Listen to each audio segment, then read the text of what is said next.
नमस्कार साथियों, स्वागत है आप सभी का ट्रिकी हिंदी पाठशाला में। हिंदी अपनों की भाषा, सपनों की भाषा। पढ़ें, बोलें, सीखें और गर्व करें।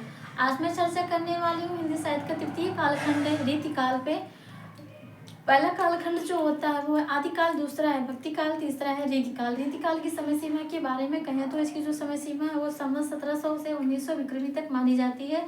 और इसके प्रवर्तक के बारे में कहें तो आचार्य रामचंद्र शुक्ल की दृष्टि में इसके जो प्रवर्तक होते हैं वो हैं चिंतामणि त्रिपाठी। चिंतामणि त्रिपाठी हैं वो रसवादी आचार्य होते हैं और आचार्य रामचंद्र शुक्ल रसवादी आलोचक माने जाते हैं, इसलिए उन्होंने रसवादी आचार्य चिंतामणि त्रिपाठी को ही मान्यता देते हैं। जबकि सबसे पहले रीति का जो प्रयोग हुआ है वो केशवदास की रचनाओं में मिलता है, लेकिन वो अलंकारवादी हैं, इसलिए उनको विरोध करते हुए रसवादी आचार्य चिंतामणि को ही मानते हैं। डॉक्टर नगेंद्र के अनुसार केशवदास जो हैं वो रीतिकाल के प्रवर्तक होते हैं। आचार्य रामचंद्र शुक्ल केशवदास के विषय में लिखते हैं कि इसमें संदेह नहीं कि काव्य रीति का सम्यक समावेश सबसे पहले केशवदास ने किया है, लेकिन हिंदी में काव्य रीति की जो अविरल और अखंडित परंपरा चली है वो केशवदास के 50 वर्ष बाद चिंतामणि के द्वारा ही चली है। वो भी भिन्न आदर्श को लेकर, केशवदास के आदर्श को लेकर नहीं। भिन्न आदर्श यहाँ पे क्या है, जैसे कि आदर्श केशवदास ने संस्कृत के काव्य शास्त्रियों जैसे भामा, उद्भट, क्या कहते हैं, केशव मिश्र, दंडी, इनका अनुसरण किया है। जबकि चिंतामणि त्रिपाठी जो है वो जयदेव और अप्पय दीक्षित का अनुसरण करते हैं। तो यहाँ पे भिन्न आदर्श का मतलब यही है कि केशवदास ने भामा का अनुसरण किया, दंडी का अनुसरण किया, केशव मिश्र का अनुसरण किया, लेकिन उसके विपरीत ही, उससे भिन्न ही चिंतामणि त्रिपाठी ने जयदेव और कुवलयानंद, अप्पय दीक्षित का कुवलयानंद का अनुसरण करते हैं। तो यहाँ पे भिन्न आदर्श वही हुआ। तो उनके यहीं पे वो केशव शुक्ल जी कहते हैं कि केशव के आदर्श को लेकर नहीं, उनसे भिन्न आदर्श को लेकर उनकी जो परंपरा चलती है रीतिकाल की वो चिंतामणि से ही चलती है। चिंतामणि के बाद जितने भी रीतिकालीन आचार्य हुए हैं, कवि हुए हैं, वो चिंतामणि का ही परंपरा का अनुसरण करते हैं, इसलिए उन्होंने चिंतामणि त्रिपाठी को ही रीतिकाल का परंपरा की दृष्टि से, अखंडित परंपरा की दृष्टि से उनको रीतिकाल का प्रवर्तक मानते हैं। अगर प्रश्न पूछा जाए कि अखंडित परंपरा की दृष्टि से रीतिकाल का प्रवर्तक कौन माना जाता है, तो वो होंगे चिंतामणि त्रिपाठी। अगर शुक्ल के अनुसार पूछा गया है तो उसमें तो सभी जानते हैं शुक्ल जी के अनुसार चिंतामणि है, लेकिन ना तो शुक्ल के अनुसार माना जाए, ना नगेंद्र के अनुसार पूछा जाए। सिर्फ ये पूछा जाए कि अखंडित परंपरा या अविरल परंपरा की दृष्टि से रीतिकाल का प्रवर्तक किसे माना जाएगा, तो वो होंगे चिंतामणि त्रिपाठी।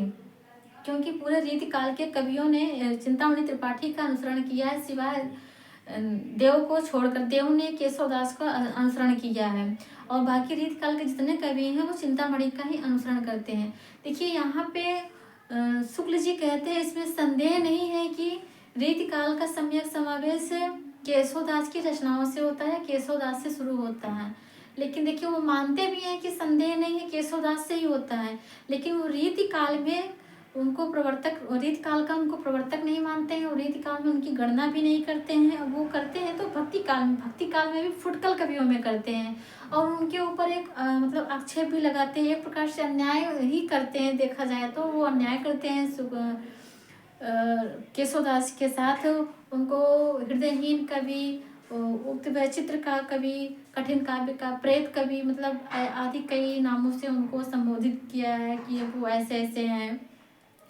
देखिए यहाँ पे जैसे अगर सवाल पूछा जाए कि क्या कोई भी साहित्यिक आलोचक अपनी विचारधाराओं से क्या किसी कवि को उपेक्षित कर सकता है, अपनी इतिहास दृष्टि से किसी को उपेक्षित कर सकता है, तो वहाँ पे होगा हाँ, कर सकता है। क्योंकि यहाँ पे यह देखा जाए जैसे रामचंद्र शुक्ल जो है अपने हिंदी साहित्य के इतिहास में सिद्ध साहित्य को उपेक्षित किए हैं। वो सांप्रदायिक शिक्षा मात्र है, इतना वो कह के उनको उपेक्षित कर देते हैं। और भक्ति काल में देखा जाए तो कबीरदास को उपेक्षित करते हैं। भले ही आचार्य हजारी प्रसाद द्विवेदी ने उनको उजागर किया, उनको स्थापित किया हो, लेकिन आचार्य रामचंद्र शुक्ल की दृष्टि में तो वो उपेक्षित हैं ही कबीरदास है।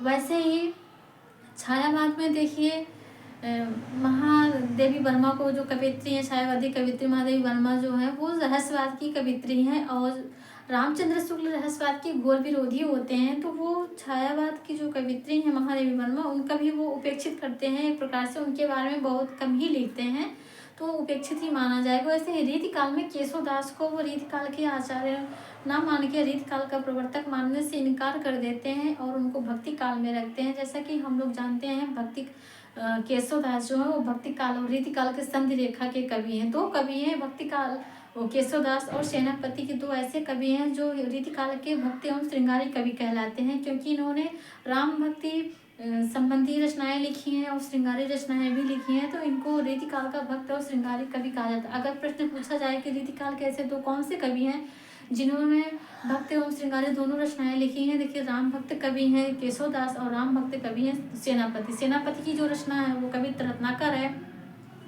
और केशवदास की जो रचनाएं होती है वो रामचंद्रिका होती है। तो हम कह सकते हैं कि इनके जो रचनाएं हैं वो भक्त एवं श्रृंगारी दोनों हैं।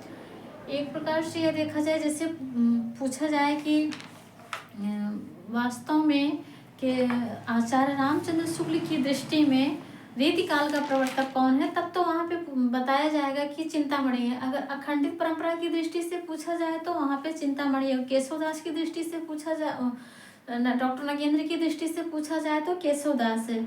और अगर पूछ लिया जाए कि प्रभाव, ख्याति एवं असाधारण व्यक्तित्व की दृष्टि से रीति काव्य के प्रवर्तक कौन है, तो वो होंगे केशवदास है। हिंदी का प्रथम काव्यांग ग्रंथ कौन है, वो है रसिक प्रिया, केशवदास द्वारा लिखा गया है 1591 ईस्वी में। रीतिकाल का प्रथम रीति ग्रंथ कौन है, वो है चिंतामणि त्रिपाठी का रस विलास 1633 ईस्वी में लिखा गया। रीतिकाल का अंतिम ग्रंथ कौन है, ग्वाल कवि द्वारा लिखा गया रसरंग 1853 ईस्वी में। रीतिकाल के अंतिम आचार्य, अंतिम कवि, अंतिम शास्त्र कवि कौन है, वो है ग्वाल कवि, क्योंकि ये आचार्य भी थे, शास्त्र भी थे और कवि भी थे। रीतिकाल के अंतिम प्रसिद्ध कवि कौन है, वो है पद्माकर। शुक्ल ने भी माना है कि रीतिकाल के अंतिम प्रसिद्ध कवि पद्माकर हैं। और रीतिकाल का अंतिम प्रसिद्ध आचार्य कौन है, वो है भिखारी दास। लेकिन ध्यान रहे कि अगर भिखारी दास विकल्प में ना हो तो वहाँ पे पद्माकर माने जाएंगे, ऐसा मिश्र बंधुओं ने अपने मिश्र बंधु विनोद में कहा है। रीतिकाल का जो प्रसिद्ध आचार्य हैं वो हैं चिंतामणि त्रिपाठी, ये सर्वांग निरूपक आचार्य हैं। इनकी जो रचना है कवि कुल कल्पतरु, ये सर्वांग निरूपक ग्रंथ है। और रीतिकाल के प्रथम श्रेष्ठ कवि कौन है, वो हैं बिहारी। रीतिकाल के वे कौन से कवि हैं जो श्रृंगार भक्त और श्रृंगारी दोनों हैं, वो हैं केशवदास और सेनापति। देखिए, जैसे हम लोग कह सकते हैं कि अभी मैं बोली हूँ कि कोई भी आलोचक होता है वो अपनी विचारधाराओं से ही किसी भी को भी उपेक्षित कर सकता है। मैं उदाहरण के तौर पे बताई हूँ कि आचार्य रामचंद्र शुक्ल ने कबीर को उपेक्षित माना है और इधर तुलसी उनको माना है, महादेवी वर्मा को भी उनका विरोध किया है अपनी विचारधाराओं से, क्योंकि वो रहस्यवादी हैं, रहस्यवादी के घोर विरोधी है। महादेवी वर्मा रहस्यवादी हैं, इसलिए उनका विरोध करते हैं। और ये इधर ये चिंतामणि त्रिपाठी जो है वो रसवादी आचार्य होते हैं और आचार्य रामचंद्र शुक्ल जो है वो रसवादी आलोचक हैं। तो रसवादी आलोचक और रसवादी आचार्य की वो एक प्रकार से समर्थन करते हैं, उनको प्रवर्तक मानते हैं। और जैसे डॉक्टर रामशरण चतुर्वेदी हैं, वो अपनी भाषा संवेदना के विकास में वो नागार्जुन को भी उपेक्षित मानते हैं। तो एक प्रकार से यहाँ पे कहा जा सकता है कि कोई भी लेखक अपनी विचारधाराओं से उनको उपेक्षित कर सकता है। दोस्तों, आशा करती हूँ रीतिकाल के संबंध में ये जानकारी जो मैं दी हूँ आप लोगों को ज़रूर समझ में आया होगा, अच्छा लगा होगा। धन्यवाद।